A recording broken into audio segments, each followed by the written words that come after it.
मेरा नाम पायल है। मैं एक मिडिल क्लास फैमिली से बिलोंग करती थी। मेरे लिए एक रिश्ता आया था। मेरे घर वाले इस रिश्ते को लेकर बहुत ज़्यादा एक्साइटेड थे क्योंकि लड़के की नौकरी बहुत अच्छी थी। लड़का कनाडा में जॉब किया करता था और उसकी फैमिली भी बहुत छोटी थी। उसके घर में सिर्फ उसके माता पिता रहते थे और एक विधवा भाभी थी। उस लड़के के भाई की मौत काफ़ी समय पहले ही हो गई थी, इसलिए उसकी भाभी विधवा बनकर उनके घर में ज़िंदगी गुजार रही थी। उन्होंने दूसरी शादी नहीं की थी। मेरे घर वाले इस रिश्ते से बहुत खुश थे क्योंकि अच्छे रिश्ते नसीब वालों को ही मिलते हैं और फिर ये रिश्ता हमारे घर चलकर खुद आया था। खुद लड़की की माँ ने मुझे कहीं पर शादी में देख लिया था और उनको मैं बहुत पसंद आई थी, इसलिए उन्होंने मेरा रिश्ता अपने बेटे के साथ करने का फैसला किया था। मेरे घर वालों ने भी लड़के को देखते ही हाँ कर दी थी क्योंकि लड़के का घर बार भी अच्छा था, उसकी नौकरी भी अच्छी थी और लड़का पढ़ा लिखा था। शक्ल सूरत से भी बहुत अच्छा था। हर बातें बिल्कुल परफेक्ट थी। इस तरह मेरी शादी 2 महीने के अंदर अंदर उस लड़के के साथ हो गई थी। मेरे पति का नाम सौरभ था। सौरभ को भी मैं बहुत पसंद आई थी। शादी की पहली रात थी। उन्होंने मुझसे अपने प्यार का इजहार कर दिया था और कहा था कि तुम बहुत खूबसूरत हो, मैं तुमसे बहुत प्यार करता हूँ। मेरे मन में हमेशा यही चाहत रहती थी कि मेरी शादी किसी खूबसूरत लड़की के साथ हो और तुम वही लड़की हो जिसकी मैं हमेशा ख्वाहिश करता था। तुम्हें पाने के बाद मुझे ऐसा लग रहा है जैसे मुझे सारे संसार की खुशी मिल गई है। अपने पति के मुंह से इतनी तारीफ सुनकर मैं मन ही मन में बहुत खुश हो रही थी और अपने आप को सौभाग्यशाली समझ रही थी। मेरी शादीशुदा जिंदगी बहुत अच्छी गुजर रही थी। जेठानी और सास मिलकर घर के सारे काम किया करती थी। मेरी जेठानी बहुत अच्छी थी, सारा दिन अपने सास ससुर की सेवा में लगी रहती थी और शादी के नए नए दिनों में उन्होंने मुझे घर का भी कोई काम नहीं करने दिया था। उनका कहना था कि तुम अभी इस घर की नई बहू हो, जब तक तुम्हारा पति यहाँ पर है तुम यहाँ पर उसके साथ टाइम स्पेंड करो, जब वो चला जाएगा तो तुम घर के काम कर लेना। मेरे ससुर भी बहुत अच्छे थे, हमेशा मेरे सर पर अपना हाथ रखते थे। मेरे पति को शादी के 15 दिन बाद कनाडा जाना था और इन 15 दिनों में मेरे पति ने मेरे साथ बहुत अच्छा समय गुजारा था। उन्होंने मुझे खूब सारी शॉपिंग करवाई थी। वो मेरे मायके भी मुझे लेकर गए थे और मेरे कुछ रिश्तेदारों के यहाँ पर भी, और हम लोग लॉन्ग ड्राइव पर भी जाते थे। वो 15 दिन मेरी ज़िंदगी के सबसे खूबसूरत और हसीन दिन थे। इनको यादगार बनाने के लिए हम लोगों ने अपने मोबाइल में अपने बहुत सारे फ़ोटो क्लिक किए थे और फिर फाइनली मेरे पति के कनाडा जाने का दिन भी आ गया था और मैं इस बारे में सोच सोचकर बहुत उदास हो रही थी कि अब मैं अपने पति के बिना यहाँ पर अकेली कैसे रहूँगी। मेरे पति ने मुझे तसल्ली दी और समझाया कि मैं 2 महीने बाद वापस आ जाऊँगा और इस बार पूरे 1 महीने की छुट्टी लेकर आऊँगा और फिर से तुम्हारे साथ एक लंबा समय बिताऊँगा। वो कहने लगे कि तुम यहाँ पर अकेली थोड़ी हो, देखो घर में कितने सारे लोग हैं। ये बात तो मेरे पति ने बिल्कुल ठीक कही थी कि माँ बाप की तरह प्यार करने वाले सास ससुर मुझे मिले थे और बहनों की तरह ख्याल रखने वाली मुझे मेरी जेठानी मिल गई थी, जो कि मुझसे बहुत प्यार करती थी और मेरा बहुत ख्याल रखती थी। अगले दिन मेरे पति कनाडा चले गए तो मैं उदास हो गई थी। रात के समय मेरे सास ससुर और जेठानी हम चारों ने मिलकर एक साथ खाना खाया था। उस दौरान मेरी सास कहने लगी कि बहू, अब सौरभ अपने काम पर चला गया है, अब तुम भी घर गृहस्थी पर ध्यान देना। मुझे अपनी सास की ये बात थोड़ी अच्छी तो नहीं लगी थी, मगर वो बिल्कुल ठीक कह रही थी। जब से मेरी शादी हुई थी मैंने घर के किसी भी काम को हाथ नहीं लगाया था और जाहिर सी बात है अब मेरा पति जा चुका था तो मैं खुद भी घर के काम करने के लिए तैयार थी। मेरी सास को मुझे जताने की ज़रूरत नहीं थी, मगर क्या कर सकते हैं, सास तो सास ही होती है। मैंने अपनी सास से कह दिया था कि मम्मी जी, मैं कल से जल्दी उठकर घर के सारे काम निपटा लिया करूँगी। खाना खाने के बाद मैं किचन में बर्तन धोने के लिए चली गई। मेरी जेठानी भी मेरे साथ साथ किचन में आकर किचन की साफ सफाई करने में बिजी हो गई थी। इस दौरान हम दोनों आपस में बातचीत करने लगे। मेरी जेठानी कहने लगी कि तुम्हें मम्मी जी की बात का बुरा लगा होगा। मैंने कहा नहीं नहीं भाभी, मुझे बुरा नहीं लगा। और फिर वो कह भी तो बिल्कुल ठीक रही थी, अब घर का काम मुझे भी तो संभालना है।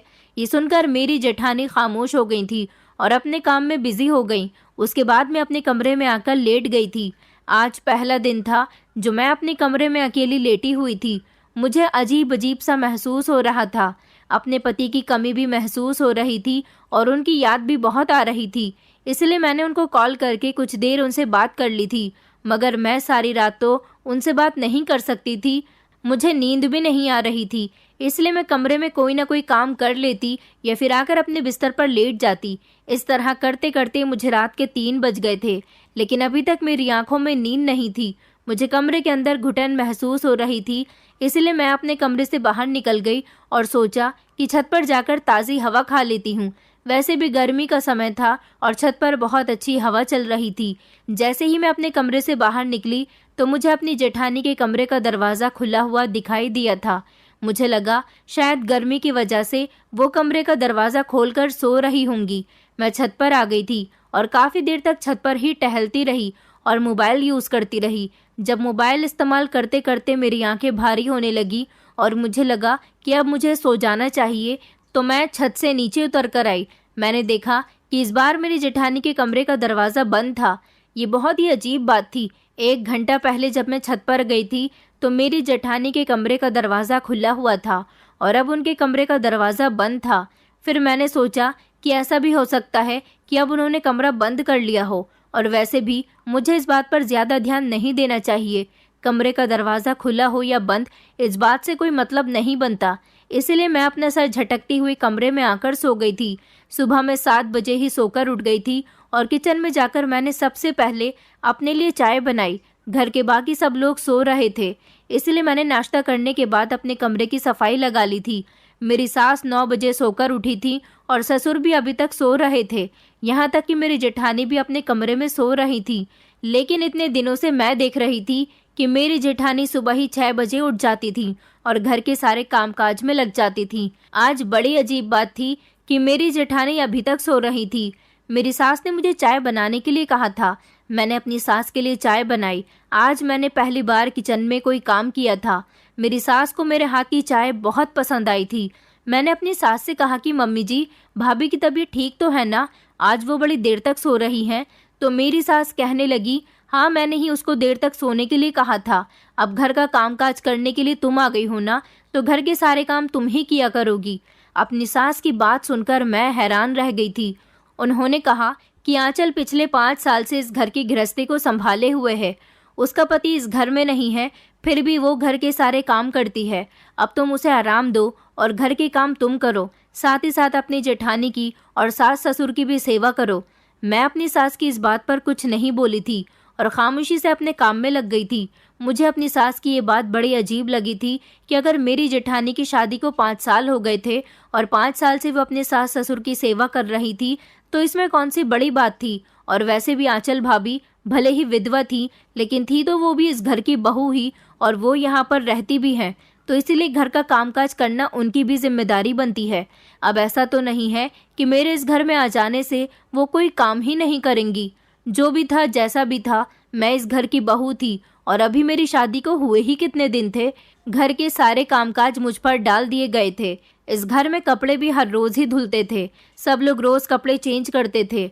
पूरे घर की सफाई लगाना, सब लोगों के लिए सुबह का नाश्ता, दोपहर का खाना और रात का खाना, यहाँ तक कि हर टाइम के बर्तन धोना भी मेरी ही जिम्मेदारी थी। और फिर सब लोग अपने अपने कपड़े उतार कर मेरे हवाले कर दिया करते थे। उन सब के कपड़े धोना भी मेरी जिम्मेदारी बन गई थी। धीरे धीरे मेरी शादी को 1 महीना हो गया था। अपने पति के सामने तो मुझे अपनी ज़िंदगी बहुत अच्छी लगी थी, लेकिन जब से मेरा पति गया था, मेरी ज़िंदगी घर के काम में उलझकर रह गई थी। मेरी सास और मेरी जेठानी किसी काम को हाथ नहीं लगाती थी, जबकि मेरे ससुर जी सुबह को अपने काम के लिए निकल जाते थे और शाम के टाइम तक घर वापस आ जाते थे। मेरी जेठानी बहुत खूबसूरत थी।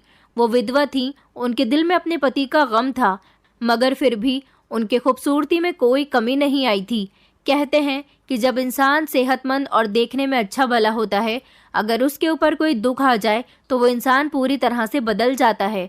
मगर मेरी जेठानी तो दिन ब दिन खूबसूरत होती जा रही थी। अब तो वो घर का कोई काम नहीं करती थी तो और ज़्यादा खूबसूरत लगने लगी थी। मैं अपनी जेठानी से खूबसूरती में थोड़ी हारती हुई थी। ऐसा नहीं था कि मैं खूबसूरत नहीं थी। हाँ, बस इतना था कि मेरी जेठानी और मेरी खूबसूरती में थोड़ा फ़र्क था। मैं अपने आप को किसी से कम नहीं समझती थी। मेरा पति मुझे हर रात फ़ोन करता और मेरी खूबसूरती की तारीफ़ करते करते नहीं थकता था। लेकिन मेरी सास थी जो बार बार मेरी जेठानी की तारीफ़ मेरे सामने करती रहती थी और मुझे नीचा दिखाने की कोशिश करती थी। मेरी जेठानी भी अपनी सास की बात सुनकर बहुत खुश होती थी। मेरी जेठानी मुझसे अकेले में ऐसे बिहेव करती थी जैसे मेरी सगी बहन हो, लेकिन सास के सामने ऐसे रिएक्ट करती थी जैसे मेरी सास की वो बहू नहीं बल्कि उनकी बेटी हूँ। हमेशा ही मेरी सास अपनी बड़ी बहू की तारीफ किया करती थी। एक बार मेरी सास ने मुझे गोभी के पराठे बनाने के लिए कहा। मैंने अपनी सास के लिए गोभी के पराठे बना दिए थे। रात के टाइम पर जब हम सब लोग एक साथ खाना खाने बैठे तो मेरी सास ने सारे गोभी के पराठे उठाकर फेंक दिए और कहने लगी कि ये तुमने क्या बनाया है, इसे गोभी के पराठे कहते हैं। मेरी जेठानी सास की तरफ देखकर कहने लगी, अरे मम्मी जी शांत हो जाइए, इतना गुस्सा करना आपकी सेहत के लिए अच्छा नहीं है। जबकि मेरे ससुर भी मेरी जेठानी की हाँ में हाँ मिला रहे थे, मगर मुझे बड़ी शर्मिंदगी महसूस हुई थी। मेरी सास ने सब लोगों के सामने मेरे खाने की इंसल्ट कर दी थी। मेरी सास ने कहा कि इन गोभी के पराठों में बहुत तेज नमक हो रहा है। मैंने जब पराठा चेक करके देखा तो सच में उसमें नमक तेज था। आज मुझसे गलती से नमक तेज हो गया था, लेकिन मेरी सास ने जैसा बिहेव मेरे साथ किया था वो मेरे दिल को बेहद दुख गया था। जिस सास को मैं इतना अच्छा समझती थी वो मेरे साथ बहुत बुरा बिहेव कर रही थी। मैं बुरी तरह से रोने लगी थी। मेरे ससुर ने कहा कि बस बहू, रोना बंद करो और अपने कमरे में जाओ। मैं अपने कमरे में भागकर आ गई थी।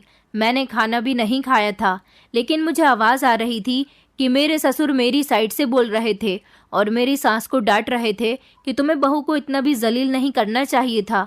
अगर उसने ये सब सौरभ को बता दिया तो वो भी गुस्सा करेगा।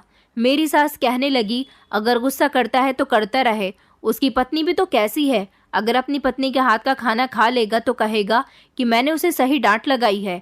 मेरी सास ससुर जी से कहने लगी कि तुम्हें बहू की तरफदारी करने की कोई ज़रूरत नहीं है। मेरे ससुर मेरी सास से बहुत डरते थे और हमेशा उनसे दबकर रहते थे, जबकि मेरी जेठानी कोई काम नहीं करती थी। मेरी सास उनसे कुछ नहीं कहती थी, बल्कि उन्होंने खुद ही मेरी जेठानी से कहा हुआ था कि अब तुम्हारी देवरानी आ गई है तो तुम्हें घर का काम करने की कोई ज़रूरत नहीं है। दोनों सास बहू एक कमरे में बैठकर आपस में बातें करती रहती थी। मेरी सास कहती थी कि मेरी बड़ी बहू बिल्कुल मेरी बेटी की तरह है। मेरे दिल पर इस बात का बहुत एहसास होता था। क्या मेरी सास मुझे अपनी बेटी नहीं मान सकती थी? आखिर मैं उनके साथ कौन सी कमी कर रही थी? घर का सारा काम करती थी और उनकी सेवा में भी कोई कमी नहीं करती थी। फिर भी मेरी सास के लिए मेरी जेठानी ही अच्छी थी। मैं बहुत ज़्यादा रो रही थी। मैंने अपने पति को कॉल करके सब कुछ बता दिया था कि किस तरह से उनकी मम्मी ने मेरे साथ आज बदतमीज़ी की है। मेरी बात सुनकर मेरे पति ने उसी समय मेरी सास को कॉल करने के लिए कहा था। ये कहकर मेरे पति ने कॉल कट कर दी थी। थोड़ी देर के बाद जब मेरे पति की कॉल आई तो वो मुझे प्यार से समझाने लगे और कहने लगे कि तुम फिक्र मत करो, मैंने मम्मी को समझा दिया है। उन्होंने कहा है कि वो आगे तुम्हारे साथ ऐसा कभी नहीं करेंगी। मम्मी मुझसे इस सब के लिए माफ़ी मांग रही थी। तुम परेशान मत हो, मम्मी ने मुझे भरोसा दिलाया है कि वो आगे कभी ऐसी हरकत नहीं करेंगी। अपने पति की बात सुनकर मेरे चेहरे पर थोड़ी मुस्कुराहट आई थी और मैंने अपने आंसू साफ किए थे, मगर मेरे पति की अगली बात ने मुझे सोच में डाल दिया था। मेरे पति ने कहा कि देखो पायल, ससुराल में ऐसी छोटी मोटी बातें तो होती ही रहती हैं, लेकिन तुम्हें भी बर्दाश्त करनी चाहिए थी। मुझे तुम्हारी ये बात अच्छी नहीं लगी कि तुमने मेरी मम्मी की शिकायत फ़ौरन ही रोते हुए मुझसे कर दी। मम्मी भी मुझसे इस बात को कह रही थी कि ये तो हमारे घर का मैटर है, तुम्हें मम्मी के साथ ही सुलझाना चाहिए था। चलो आज तो तुमसे ये गलती हो गई है और मैंने मम्मी को भी समझा दिया है, मगर आगे से ध्यान रहे कि घर के मैटर घर में ही सॉल्व करना। अपने पति की बात सुनकर मैं खामोश हो गई थी और समझ गई थी कि ज़रूर उनकी मम्मी ने उन्हें कुछ पढ़ा दिया होगा। वैसे भी हर घर की कहानी यही है कि हर बेटा अपनी माँ के पल्लू से बंधा हुआ होता है। मेरा पति भले ही मेरी तरफदारी में बोल पड़ा था, मगर साथ ही साथ उसने मुझे सावधान भी कर दिया था कि आगे से मैं उसकी माँ की शिकायत उनसे ना करूं। मेरी तो समझ ही नहीं आ रहा था कि आखिर इस घर में क्या हो रहा था। जब तक मेरा पति यहाँ पर था तो ये लोग बहुत अच्छे थे, और जिस दिन से मेरा पति यहाँ से गया था इन लोगों का बिहेवियर मेरे साथ पूरी तरह से बदल चुका था। अगले दिन हमारे घर पर पड़ोस की कुछ औरतें आई थी। मैंने देखा था कि मेरी सास रात वाली बात से मुझसे नाराज़ थी। उन्हें भी यही लगता था कि मुझे उनकी शिकायत अपने पति से नहीं करनी चाहिए थी। वो मुझसे बात नहीं कर रही थी। मेरी जेठानी मेरे सामने अच्छी बनी रहती थी और सास के सामने मुझे इग्नोर किया करती थी। मोहल्ले की कुछ औरतें आईं तो मेरी सास उन औरतों के साथ बैठी हुई बातें कर रही थी। जब एक औरत मेरी जेठानी के बारे में मेरी सास से कहने लगी कि तुम्हारी बड़ी बहू बहुत खूबसूरत है। हम तो तुम्हारी बहू की दाद देते हैं कि अपने सास ससुर की सेवा करने की वजह से इस बेचारे ने अपनी शादी तक नहीं की, बिना पति के ही जिंदगी गुजार रही है। वो औरत मेरी सास का नाम लेकर कहने लगी कि सच में तुम बहुत भाग्यशाली हो जिसे ऐसी बहू मिली है। मेरी जेठानी अपनी तारीफ पर मुस्कुरा रही थी। मैं उन सब के लिए किचन में खड़ी हुई चाय बना रही थी और उनकी बातें मेरे कानों में आ रही थी, जब दूसरी औरत कहने लगी कि तुम्हारी बड़ी बहू तो तारीफ के काबिल है, अब बताओ कि तुम्हारी छोटी बहू कैसी है। तुम्हारी छोटी बहू की शादी को भी 1 महीने से ज्यादा हो गया है। मेरी सास मुंह सिकोड़ते हुए उनसे कहने लगी, क्या बताऊं बहन, हर बहू मेरी आंचल बहू की जैसी नहीं होती। छोटी बहू कहने को तो अच्छी है, मगर उसे अगर किसी बात पर टोक दो तो वो फौरन ही अपने पति से शिकायत लगा देती है। क्या बताऊं तुम्हें, कल रात उसने गोभी के पराठे में इतना तेज नमक कर दिया था कि मेरा तो पराठों को खाकर मुंह ही कड़वा हो गया।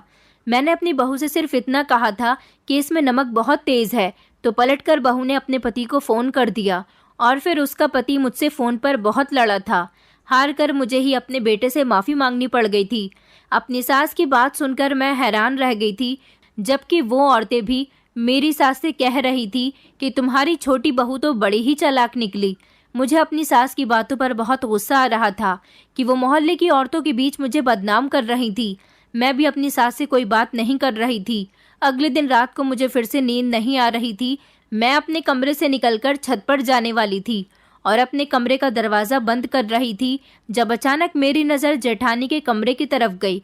ये देखकर मेरे पैरों तले से ज़मीन निकल गई कि मेरे ससुर खामोशी से मेरी जेठानी के कमरे से निकलकर अपने कमरे की तरफ जा रहे थे। अचानक मेरे ससुर की नज़र जब मुझ पर पड़ी तो वो बहुत ज़्यादा घबराए हुए लग रहे थे और फौरन ही अपने कमरे के अंदर घुस गए।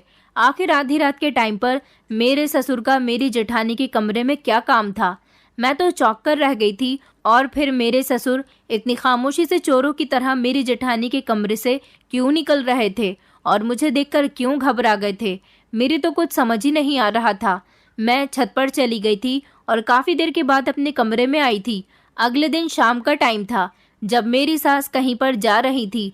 वो अपने पति के साथ घर से निकली थी। उन्होंने इस बारे में मुझे कुछ नहीं बताया था कि वो कहाँ जा रही है, जबकि मेरी जेठानी को उनकी हर बात के बारे में पता होता था। रात के लिए खाना बनाना था और मेरी समझ नहीं आ रहा था कि मैं क्या बनाऊं। मैं ये सब कुछ सोच ही रही थी कि अचानक मेरी जेठानी कमरे में आ गई। मैंने सोचा क्यों ना मैं रात के खाने के बारे में अपनी जेठानी से ही पूछ लेती हूँ कि क्या बनाना है। मैंने अपनी जेठानी से पूछा था कि भाभी रात को खाने में क्या बनाऊं? तो पहले तो वो सोचने लगी और फिर सोचकर कहने लगी कि अच्छा एक काम करो, आलू पालक की सब्जी बना लो। घर में सब लोग आलू पालक बहुत शौक से खाते हैं। मैंने कहा अच्छा ठीक है, मैं रात को आलू पालक की सब्जी ही बना लूंगी। मैं खाना बनाने में बिजी हो गई थी। मेरे ससुर शाम के टाइम पर घर आ गए थे। मैं किचन में थी और मेरी जेठानी आंगन में अपने बाल सुखा रही थी। गर्मी ज्यादा होने की वजह से वो शाम के टाइम पर नहाकर निकली थी। मैं अचानक किचन से बाहर आंगन की तरफ गई थी। मेरे ससुर को जब मैंने देखा कि वो घर पर आ गए हैं तो मैं उनके लिए किचन में चाय बनाने के लिए चली गई। मैं चाय की ट्रे हाथ में लेकर अपने ससुर के कमरे की तरफ जा ही रही थी, तभी अचानक मेरी जेठानी ने आकर मुझे रोक लिया और कहने लगी कि पायल तुम कहाँ जा रही हो? मैंने कहा भाभी मैं पापा जी को चाय देने के लिए जा रही हूँ। तो उन्होंने एकदम से मेरे हाथ से चाय की ट्रे ले ली और कहने लगी कि पापा जी को चाय मैं दे आती हूँ, तुम खाना बना लो। और वो मेरे हाथ से चाय की ट्रे लेकर फौरन ही मेरे ससुर के कमरे के अंदर चली गई थी। मैंने देखा था कि मेरी जेठानी के बाल खुले हुए थे, उन्होंने मेकअप भी किया हुआ था और वो बिना अपने सर पर पल्लू किए ससुर जी के कमरे में चाय लेकर चली गई थी। मुझे तो कुछ इन दोनों के बीच गड़बड़ लग रही थी। मेरी समझ नहीं आ रहा था कि आखिर इन दोनों के बीच क्या चल रहा है। मैं किचन में खाना बनाने चली तो गई थी, मगर मेरा ध्यान बार बार अपने ससुर के कमरे की तरफ जा रहा था। मेरी जेठानी बहुत देर के बाद ससुर के कमरे से बाहर आई थी। रात को जब हम लोग खाना खाने के लिए बैठे तो मेरी सास ने सब्जी का एक निवाला खाते ही उल्टियाँ करनी शुरू कर दी थी। अचानक मेरी सास को पता नहीं क्या हो गया था। मेरी जेठानी ने जल्दी से उनको दवाई लाकर दी और उनको खिलाई। कुछ देर के बाद मेरी सास बेहतर हुई थी। मेरी सास ने फिर से मुझ पर चिल्लाना शुरू कर दिया और कहने लगी कि तुमसे किसने कहा था कि तुम आलू पालक की सब्जी बनाओ? मैंने कहा मम्मी जी मुझसे तो भाभी ने कहा था। मेरी सास कहने लगी कि अगर आंचल ने तुमसे आलू पालक की सब्जी बनाने के लिए कहा भी था तो तुम्हें मेथी डालने की क्या ज़रूरत थी, मुझे मेथी से बहुत एलर्जी है। मैंने अपनी जेठानी की तरफ देखा और उनसे कहा कि भाभी, आपने मुझे क्यों नहीं बताया कि मम्मी जी को मेथी से एलर्जी है। अगर मुझे ये बात पता होती तो मैं कभी सब्जी में मेथी नहीं डालती। मेरी जेठानी कहने लगी कि अरे मैंने तो तुम्हें बताया था, तुम याद करो, मैंने तुमसे कहा था कि आलू पालक की सब्जी बना लो, मगर उसमें मेथी मत डालना, मम्मी जी को एलर्जी है और वो इस बात पर गुस्सा भी कर सकती हैं। मेरी जेठानी ये बात कहते हुए मुझसे नजरें चुरा रही थी। वो साफ झूठ बोल रही थी। मेरी सास मुझे इस बात पर डांटने लगी और कहने लगी कि तुमसे कोई काम ढंग से आता ही नहीं है। मेरे ससुर फिर से मेरी साइड ले रहे थे, मगर मेरी सास ने उन्हें खामोश करवा दिया था और फिर वो खामोशी से खाना खाते रहे। आज जो मुझ पर डांट पड़ी थी वो मेरी जेठानी की वजह से पड़ी थी। मैं अपने कमरे में आकर फूट फूट कर रोई थी। मैंने इस बारे में अपनी मम्मी को बताया था तो मेरी मम्मी कहने लगी कि देखो पायल, ससुराल जाने के बाद हर लड़की को ऐसी मुश्किलों का सामना करना पड़ता है, इसलिए तुम भी खामोशी के साथ अपने घर में खुश रहो और ज़्यादा से ज़्यादा अपने ससुराल वालों की सेवा करो। मेरी तो कोई भी सुनने वाला ही नहीं था, लेकिन मुझे अपनी जेठानी और अपने ससुर के बीच में कुछ गड़बड़ लग रही थी और मेरे दिल में ये जो शक था वो अगली रात पूरा हो गया था। अब मेरी आदत हो गई थी कि मैं जब तक छत पर जाकर कुछ देर टहलती नहीं थी तब तक मुझे नींद नहीं आती थी, क्योंकि मेरा कमरा छोटा था और मुझे ज़्यादा गर्मी होने की वजह से अपने कमरे में घुटन महसूस होती थी। इसलिए मैं छत पर चली जाती थी। कुछ देर अच्छा महसूस करने के बाद मैं नीचे आती थी। आज रात जब मैं अपने कमरे में गई तो मुझे अपनी जेठानी के कमरे से अपने ससुर के बोलने की आवाज़ आ रही थी।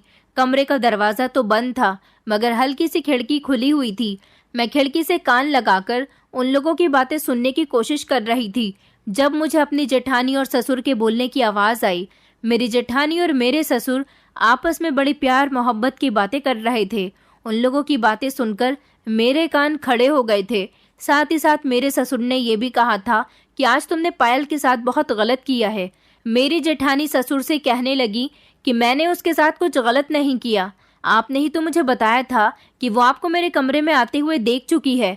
मैंने देखा है कि वो हर रात छत पर जाती है ठंडी हवा खाने के लिए, और इसी बीच हम दोनों एक दूसरे के साथ मुलाकातें करते हैं।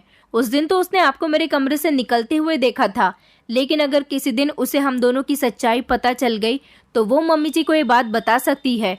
इस तरह हम दोनों का क्या होगा, आपको अंजाम के बारे में पता है ना। मेरे ससुर उसकी बात पर थोड़ा घबराए थे। मेरी जेठानी कहने लगी कि पायल बहुत टेढ़ी चीज़ है, इस घर में हमारे बारे में कोई नहीं जानता, एक वही है जो हमारी सच्चाई खोल सकती है, इसलिए उसका इस घर से निकलना बहुत ज़रूरी है। सौरभ कनाडा चला गया है, मैं तो चाहती हूँ कि ये भी सौरभ के साथ कनाडा चली जाए, और यही वजह है कि मैं आपकी पत्नी के सामने उसे बात बात पर जलील करवाती हूँ।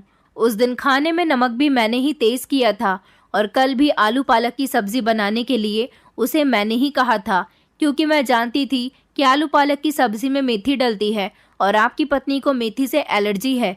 बस पायल किसी भी दिन तंग आकर यहाँ से चली जाए तो हम दोनों के बीच की ये रुकावट नहीं रहेगी।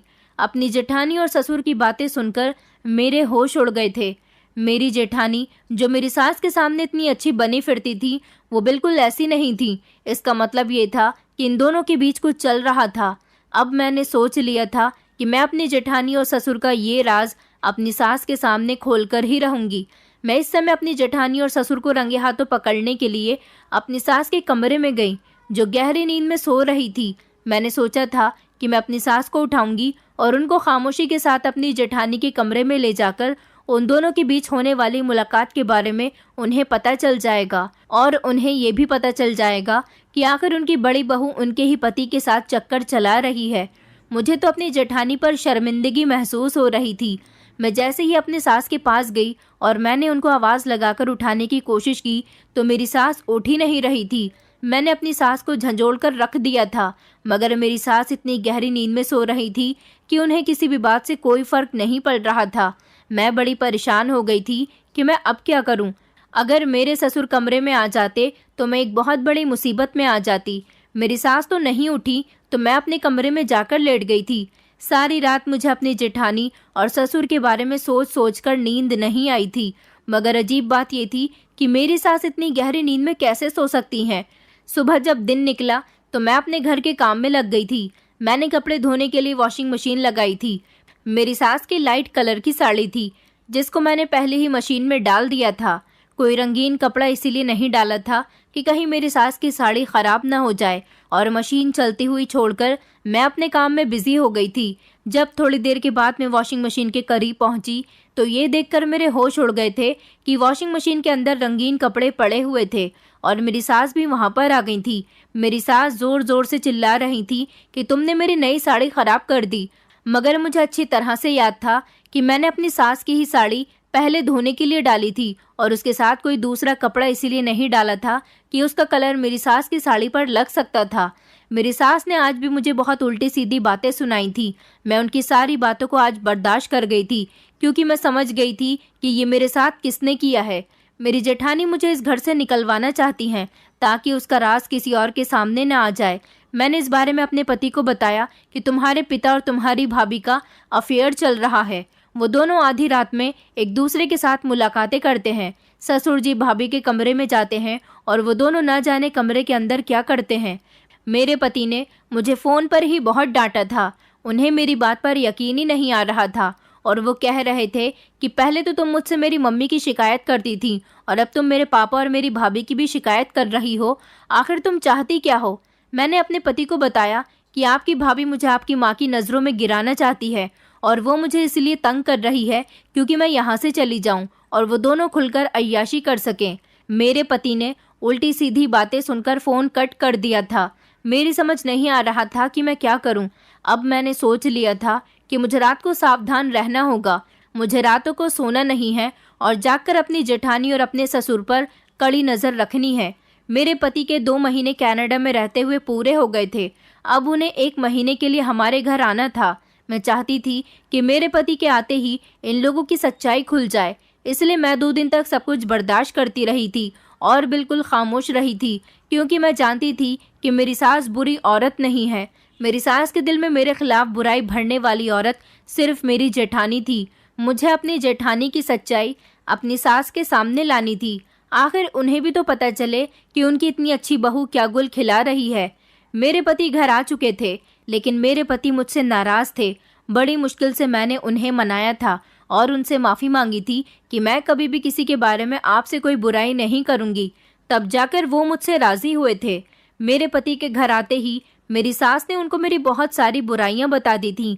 उनके पीछे घर में जो कुछ भी हुआ था सब कुछ मेरी सास ने उन्हें बता दिया था और साथ ही साथ उनसे ये भी कहा था कि हमारे घर की सुख शांति तुम्हारी पत्नी के आ जाने के बाद ख़त्म हो गई है, इसलिए अगली बार जब तुम कनाडा जाओ तो इसे भी अपने साथ लेकर जाना। मैंने अपने पति की नज़रों में अच्छी बनने के लिए अपनी सास से कहा था कि मम्मी जी, मैं आपसे माफ़ी मांगती हूँ। आज के बाद मैं ऐसी कोई गलती नहीं करूँगी। मेरी वजह से आपको कोई परेशानी नहीं होगी। मेरी सास मुझसे नाराज़ तो थी लेकिन उस दिन उनका मूड थोड़ा ठीक हो गया था। मेरे पति को भी ये बात अच्छी लगी थी कि मैंने अपनी सास से माफ़ी मांग ली। मेरे लिए ऐसा करना ज़रूरी था क्योंकि मुझे अपने ससुर और जेठानी की सच्चाई सबके सामने लेकर आनी थी। अगले दिन मैं सुबह के टाइम पर फर्श की सफाई लगा रही थी। कूड़ा डालने के लिए जैसे ही मैंने डस्टबिन खोला तो डस्टबिन के अंदर दवाई का एक रैपर पड़ा हुआ था जो मुझे बड़ा ही अजीब लग रहा था। मैंने अपनी सास की दवाइयाँ देखी हुई थी। मेरी सास को डायबिटीज़ थी जबकि मेरे ससुर बिल्कुल फिट थे। उनको कोई प्रॉब्लम नहीं थी और ना ही घर में किसी और का इलाज चल रहा था। मैंने वो रैपर उठाकर देखा तो वो मुझे डायबिटीज़ का नहीं लग रहा था, बल्कि ये देखकर मैं दंग रह गई थी कि वो स्लीपिंग पिल्स का रैपर था। आखिर नींद की दवाइयाँ घर में कौन ले रहा था? मैं इस बात पर अपना दिमाग लड़ा रही थी। तभी अचानक मेरा ध्यान उस दिन की बात पर गया जब मैं अपनी सास को बार बार जगाने की कोशिश कर रही थी। इसका मतलब ये था कि ये दवाइयाँ मेरी सास ही ले रही हैं और उस दिन भी उन्होंने नींद की दवाई ली हुई थी जब वो मेरे बार बार उठाने पे भी नहीं उठ रही थी। मैंने बातों ही बातों में अपने पति से पूछा था कि क्या मम्मी जी नींद की दवाइयाँ लेती हैं, तो मेरे पति ने बताया था कि नहीं, उनकी तो सिर्फ डायबिटीज़ की दवाई चल रही है। अब मेरी थोड़ी थोड़ी समझ में आ रहा था कि हो ना हो उनको ये दवाइयाँ या तो मेरी जेठानी दे रही थी या फिर मेरे ससुर। मेरे ससुर और मेरी जेठानी अभी भी आधी रात को एक दूसरे के साथ मुलाकातें कर रहे थे। जब से मेरे पति घर आए थे मैं छत पर नहीं जाती थी और मेरी सास भी नींद की दवाई लेकर गहरी नींद में सो जाती थी।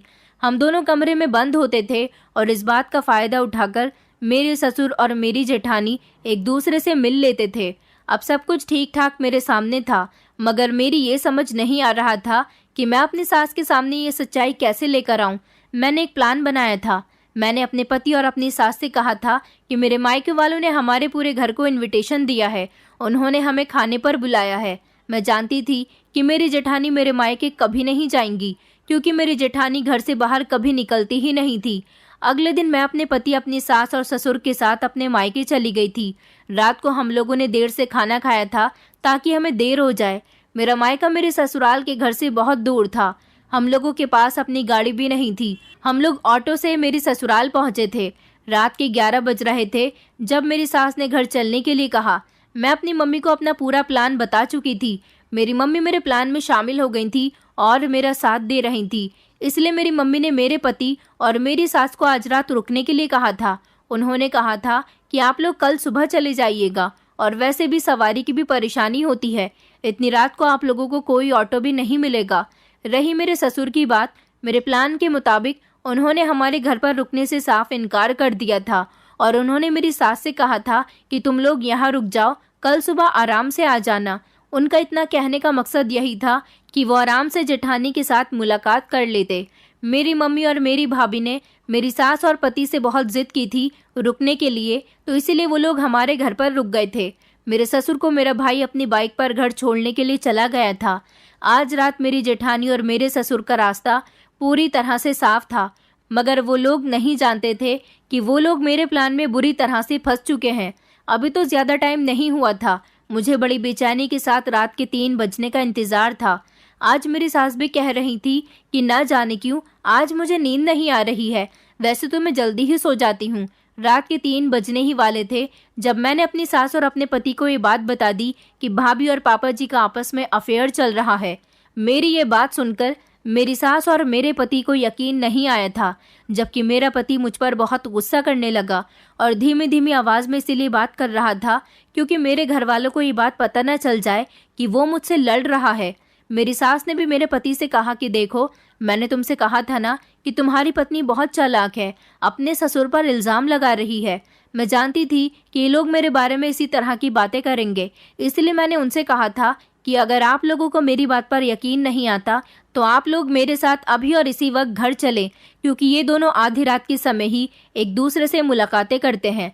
मैंने अपनी सास को ये भी बता दिया था कि आपको नींद की दवाई दी जाती है ताकि आप गहरी नींद में सो सकें और मेरे ससुर आराम से कमरे से निकलकर जेठानी के कमरे तक पहुंच सकें। मैंने वो दवाई वाला रैपर भी अपनी सास को दिखाया था और कहा था कि आपको ये दवाई ही दी जाती है। मेरी सास उस दवाई को पहचान तो नहीं सकी थी क्योंकि उन्हें दवाई रात को दूध में मिलाकर दी जाती थी, लेकिन आज मेरे पति ने कह दिया था कि अगर ये बात झूठ हुई तो मैं तुम्हें डिवोर्स दे दूंगा। मैं भी इस बात पर पक्की बन गई थी। मैंने कह दिया था कि जब आप एक बार अपनी आंखों से मेरे साथ घर चलकर सब कुछ देख लोगे तो आप जैसा कहोगे मैं वैसा ही करूंगी। मेरे पति और मेरी सास हम तीनों ही उसी समय घर से निकल गए थे और पूरे आधे घंटे बाद जब हम लोग अपने घर पहुंचे तो बड़ी खामोशी से पहुंचे थे। घर की चाबी मेरे पति के पास होती थी। मैंने अपने पति से कहा था कि खामोशी के साथ ताला खोलना ताकि किसी को हमारे आने की खबर न हो। मैं अपनी सास और पति को लेकर जैसे ही घर के अंदर दाखिल हुई तो मेरी जेठानी और मेरे ससुर के बोलने की आवाज़ आ रही थी। ये आवाज़ आज मेरी जेठानी के कमरे से नहीं, बल्कि आज मेरी जेठानी ससुर के कमरे में उनके साथ मौजूद थी।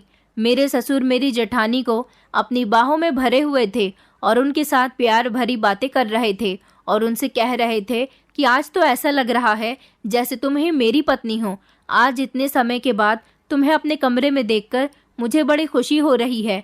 आज हम लोगों को फुल आज़ादी है। बहू के मायके वालों ने बहुत अच्छा काम किया है कि उन लोगों को अपने साथ ही रोक लिया। ये सारी बातें मेरे पति और मेरी सास खामोशी से खड़े हुए सुन रहे थे। मेरे पति से बर्दाश्त नहीं हुआ तो मेरे पति ने कमरे के अंदर घुसकर अपने पिता का गिरेबान पकड़ लिया, जबकि मेरी जेठानी हैरान खड़ी हुई हम लोगों को देख रही थी और उसकी जुबान पर एक ही सवाल था कि तुम लोग यहाँ क्या कर रहे हो।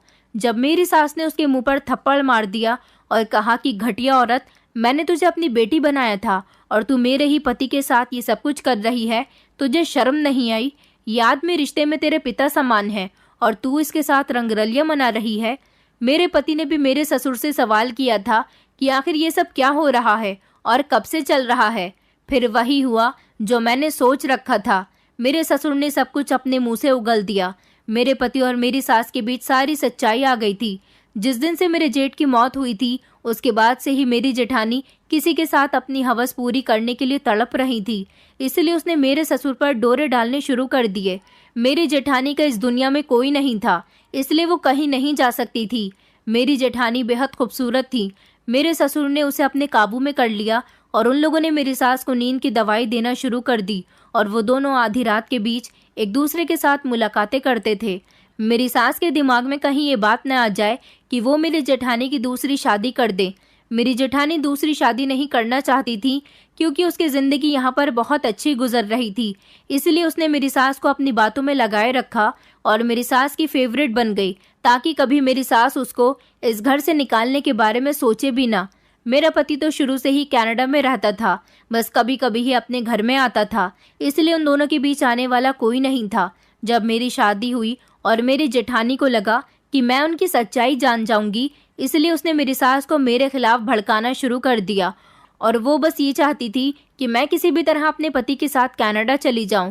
यही वजह थी कि मैं अपनी सास के लिए सब कुछ करती थी, मगर फिर भी मेरी जेठानी ही हमेशा उनकी फेवरेट रही थी क्योंकि मेरी जेठानी मेरी सास को मेरी बहुत सारी बुराइयां गिनाती रहती थी और वो जानबूझकर मेरे काम गलत किया करती थी ताकि मेरी सास मुझसे नफरत करने लगे।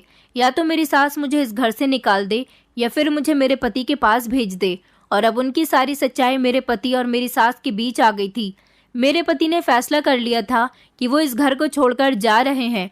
मेरी जेठानी और मेरे ससुर हाथ जोड़कर सबसे माफ़ी मांग रहे थे, लेकिन मेरी जेठानी और मेरे ससुर मेरी सास और मेरे पति के दिल से उतर चुके थे। मेरी जेठानी ने सब कुछ उन्हें बता दिया था कि मैं गलत नहीं हूँ, बल्कि मेरी जेठानी मेरी गलतियाँ उनके सामने बड़ा चढ़ाकर पेश करती थी। मेरी सास ने मुझसे माफ़ी मांगी थी, मैंने अपनी सास को माफ़ कर दिया था, लेकिन मेरे पति अपने पिता के साथ नहीं रहना चाहते थे, इसलिए उन दोनों को उनके हाल पर छोड़कर मेरे पति मुझे और मेरी सास को लेकर कनाडा आ गए। मेरे ससुर और मेरी जेठानी का अब क्या हाल है हम लोग उसके बारे में कुछ नहीं जानते। मेरी ज़िंदगी यहाँ पर कनाडा में बहुत अच्छी गुजर रही है। मेरी सास जैसी मेरी शादी के शुरू के दिनों में हुआ करती थी वो अब बिल्कुल ऐसी ही है और मेरी ज़िंदगी बहुत अच्छी गुजर रही है, जबकि मेरी सास अपने पति की बेवफाई पर बहुत दुखी हैं और अब बीमार रहने लगी हैं। दोस्तों, उम्मीद करती हूँ आपको हमारी कहानी पसंद आई होगी।